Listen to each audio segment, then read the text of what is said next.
Walang nakitang paglabag sa concert ni Lady Gaga kagabi, kaya hindi haharangin ng lokal ng pamahalaan ng lungsod ng Pasay. Ang ngayoy ikalawang gabi ng kanyang pagtatanghal. Nakatutok si Claire Delfin.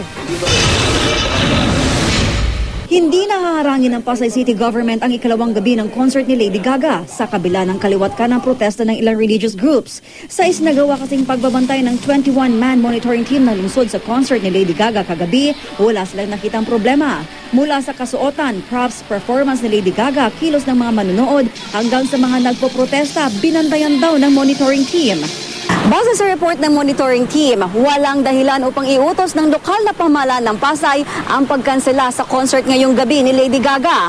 Wala naman daw kasing nakitang paglabag sa mga kondisyong nakasaad sa special permit na binigay nito.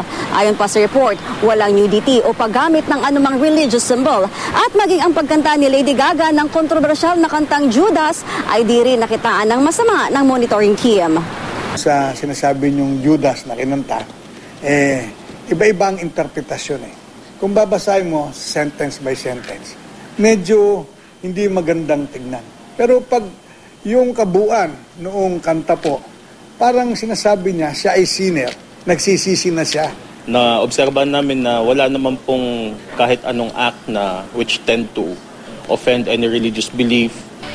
Nakahanap din ng kakampi si Lady Gaga kay National Artist for Literature na si Ben Lumbera na itinuturing na isang cultural singer si Lady Gaga. Kailangan meron sense of humor yung nakikinig sa kanyang mga kanta at alalahanin na ang ipinapahayag ni Lady Gaga is not necessarily her own personal views that she wants people to accept. 5% sa kikitain sa concert ay mapupunta sa lokal na pamahalaan ng Pasay bilang buwis. Pagkakataon din daw ito na may promote ang Pasay at may pakita ang world-class facilities dito. Claire Delfin, Nakatutok, 24 Oras.